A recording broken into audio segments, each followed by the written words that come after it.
Oh, gentlemen, I have to rub my head a little bit. I gotta make sure my headache ain't coming on. I might need You to might take need some balls and buds.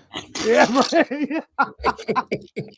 I might need some super strength, bud. But this season's Mel not can going to be relate, good. man. You get hit with balls in the head, your head will hurt, right, Mel?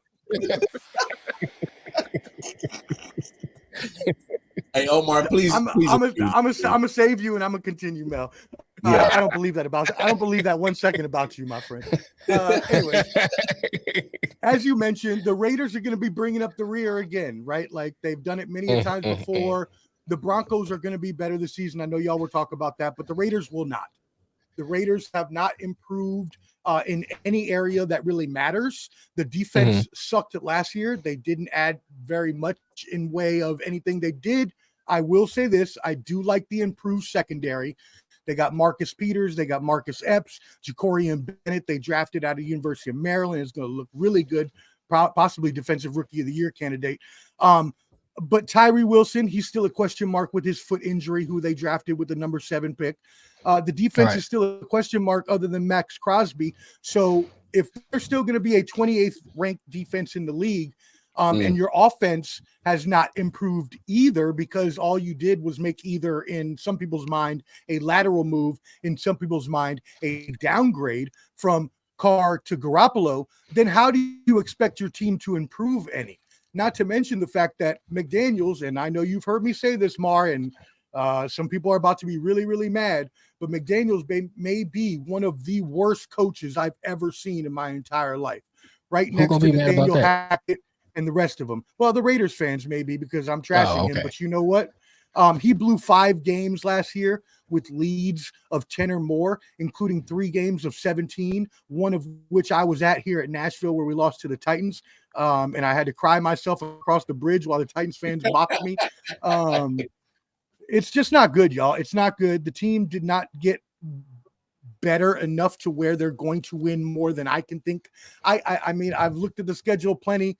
I've tried to hope for 8 wins, and even then I'm inflating myself so much. I don't think they're going to go past 6, and I could even see it being lower than that. Hey, Mel asked a question. I really, really like that assessment, because that's brutally honest, and everybody comes on here trying to sell their team, and this is the year we're going to win. I'm a fan, but no, I appreciate that you didn't sugarcoat shit, and you were very fair with assessing the quarterback move. I'm a believer that it was a downgrade. They have some individual talent, but it's like they haven't been able to put a team together, you know? So there's work to be done there. And I was pleasantly surprised and shocked with how brutally honest you were. So good shit, man. Way to bring it. Yeah, you didn't mess my whole commentary. I was ready to trash. You already did it now. Yo, when you've lived my life, find a way. when you've lived my life as a Raiders fan, and you've dealt with all these years of mediocrity and less than and horribleness and Jamarcus Russell and all this other crap, Lord. You got to be brutally honest with yourself. So, yeah. All right, I like it, man. Well done. So let me ask you this. What took so long to get Josh Jacobs in the building when he pretty much did what Saquon did, get the little extra $1 million more and end the holdout? Right. like give us your thoughts on the whole Josh Jacobs ordeal, man. Hey, you know what? You know what? I never thought in my life. I never ever thought in my life that I did the B-Rabbit on you. Lotto, your t-shirt don't fit you. Anyway, our head coach I was watching that joint the other day. Hard Knocks. Yeah, that was good. But anyway, so yeah, no, the one thing, and I never thought I would compliment Josh McDaniels about anything, but the one thing I will compliment him on is his communication. And the whole different scenario in the Barkley and Jacobs thing that people don't understand is that Jacobs and McDaniels had this all figured out from the beginning. Jacobs already said he was going to hold out. McDaniels already said, all right, fine, but we're going to offer you what we're going to offer you. and we're not going to budge on that. And Jacob said, fine, I'm going to hold out training camp. And McDaniel said, cool, save your body so we can use you in the season. And granted, all this is going on behind the scenes, right? This is coach to player talk. People don't know this is going on, but basically it was, hey, Josh Jacobs, stay out of training camp. We'll offer you a little bit above the franchise tag right around when the season starts. You come back fresh. Everybody's happy. That's why Josh Jacobs, who originally said, I'm going to be the villain, is now very happy and has no problem, as he mentioned today, because that was all planned and that communication was there, which is the best part about that situation, is that it didn't end up like the Saquon Barkley situation, which it could have. What about the long-term, money that Jacobs is seeing? He still really doesn't get it. So not from the Raiders. Yeah, not from the Raiders. No, he might get another franchise tag next year, and he might have to play on that again. And granted, he's still young, but as we can see with how the running backs have been devalued, and that can be a whole nother episode.